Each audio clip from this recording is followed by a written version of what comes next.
Hi friends, Vijaya கிராமத்து சமையல் பார்க்குறவங்க அனைவருக்கும் வணக்கம். நம்ம இன்னைக்கு அடையை வச்சு பாயசம் பண்ணியிருக்கோம். நம்ம வீடியோவில் நிறையா பாயச ரெசிபி இருக்குது பாருங்கள். இன்றைக்கி நம்ம அடையை வச்சு ஒரு 10 நிமிஷத்துலேயே இந்த பாயசம் ரெடி பண்ணியாச்சு. ரொம்ப டேஸ்ட்டாக இருக்கும். நீங்களும் வீட்டில் செய்து பாருங்கள். இதை எப்படி செய்யலான்னு பார்க்கலாம் வாங்க. அடுப்பை ஆன் பண்ணி ஒரு பாத்திரம் வச்சு அதில் தண்ணி கொஞ்சம் ஊற்றி கொதிக்க வச்சுருக்கேன். இந்த கொதிக்கிறதுல நான் 150 கிராம் அடை எடுத்து வச்சுருக்கேன். இதை போட்டுடலாம். 2 ஸ்பூன் சவ்வரிசி எடுத்து வச்சுருக்கேன். இதையும் அதில் போட்டுறேன். இந்த ரெண்டும் கொஞ்சம் வேகட்டும். இது பக்கத்துலேயே நின்று லைட்டாக கிண்டி கொடுக்கணும், இல்லைன்னா அடியில் பிடிச்சிரும் இந்த அடை. ஏன்னா அது கொஞ்சம் பசத்தன்மை இருக்கும். ஒரு 5 நிமிஷத்துலேயே அது வெந்துடும். 5 நிமிஷம் ஆகிடுச்சு. இந்த மாதிரி வெந்துட்டு நல்லா நம்ம இதை ஆஃப் பண்ணிடலாம். ஆஃப் பண்ணி நம்ம இதில் வடிகட்டி எடுத்துடலாம். இந்த மாதிரி நல்லா வடிச்சுக்கிடுங்க. வடிச்சுட்டு இதை ஒரு டைம் கழுவிடலாம் நம்ம. ஏன்னா இதில் கொஞ்சம் பசை இருக்கும், அதனால் ஒரு டைம் தண்ணி ஊற்றி நல்லா கழுவிடுங்க. நல்லா கழுவியாச்சு. நம்ம இதை ஒரு சைடில் வச்சிடலாம். 150 கிராம் அடை எடுத்துருந்தோம் நம்ம. அதுக்கு நான் 150 கிராம் கருப்பட்டி எடுத்துருக்கேன். இது ரொம்ப நல்ல கருப்பட்டி. இந்த மாதிரி உங்களுக்கு நல்ல கருப்பட்டி கிடச்சிருந்தா நீங்கள் வாங்கி யூஸ் பண்ணுங்கள். நான் எனக்கு இதை வச்சு தான் பாயசம் பண்ண போகிறேன். இதை உடச்சி நம்ம பாகு காய்ச்சிக்கலாம். இப்போ அடுப்பை ஆன் பண்ணி நான் 1 கிளாஸ் தண்ணி ஊற்றி வச்சுருக்கேன். அது கொதிச்சாச்சு. அதில் நான் இந்த கருப்பட்டியை உடச்சி போட்டுக்கிடேன். இந்த கருப்பட்டி நல்ல கருப்பட்டியான்னு பார்க்குறது இந்த மாதிரி மாவு மாதிரி இருக்கும். சில நேரம் இந்த கண்ணாடி கிணங்க சீனி கிணங்க இருந்துச்சுன்னா அது நல்ல கருப்பட்டி கிடையாது. இப்போ நான் அந்த கருப்பட்டியை போட்டு இதில் பாகு காய்ச்சிக்கிடேன். கொதித்ததுமே நம்ம இறக்கிடலாம். பாகுலாம் காய்க்க வேண்டாம். கருப்பட்டி பாருங்கள் நல்லா கரைஞ்சாச்சு. அது எவ்வளோ கலராக இருக்குது பாருங்கள். இது நல்ல கருப்பட்டி.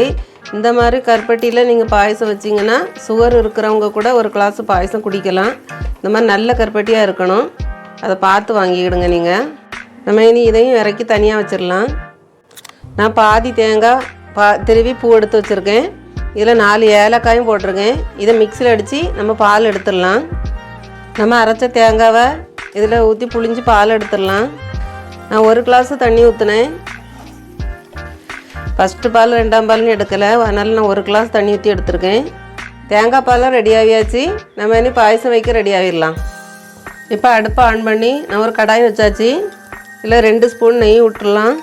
பாருங்கன்னா இது வீட்டிலே எடுத்த நெய் உருகுனதும் நான் ஒரு 2 ஸ்பூன் போல் அண்டிப்பருப்பு எடுத்து வச்சுருக்கேன். இந்த மாதிரி உடச்சி போட்டுக்கிடுங்க. இது கொஞ்சம் கலர் மாறினதும் நம்ம எடுத்துடலாம். இந்த அளவுக்கு அண்டிப்பருப்பு கலர் மாறியாச்சு. இதை நம்ம இனி எடுத்துடலாம்.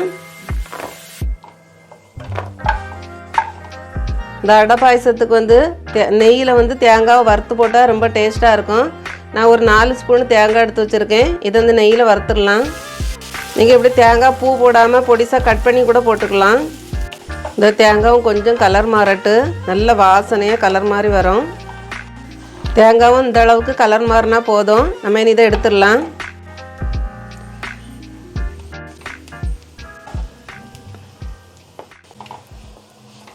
இப்போ நம்ம இந்த கடாயிலேயே நம்ம எடுத்து வச்சுருந்த கருப்பட்டி பாகை ஊற்றிடலாம்.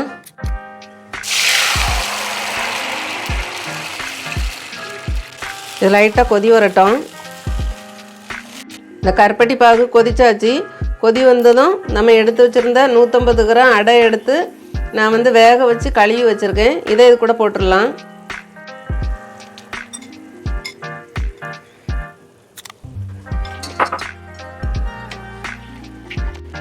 இது ஒரு 5 நிமிஷத்துக்கு நல்லா கொதிக்கணும். அப்போ தான் அந்த அடையில் இந்த கருப்பட்டி பாகெல்லாம் நல்லா ஊறி வரும்.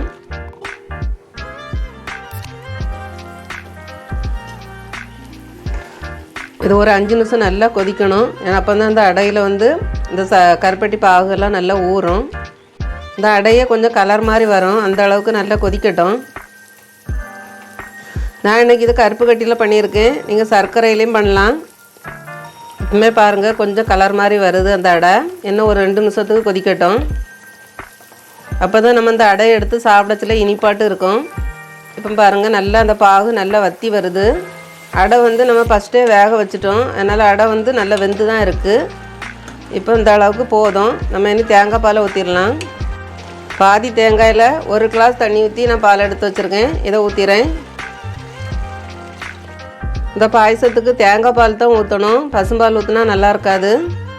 இப்போ இது லைட்டாக ஒரு கொதி வரட்டும். நம்ம தேங்காய் பால் ஊற்றின பிறகு ரொம்ப கொதிக்க விட வேண்டாம். இது இன்னும் ஒரு 10 நிமிஷத்துலேயே நல்லா கட்டியாகிரும் பாயசம். இப்போ இதுதான் கரெக்டாக இருக்குது.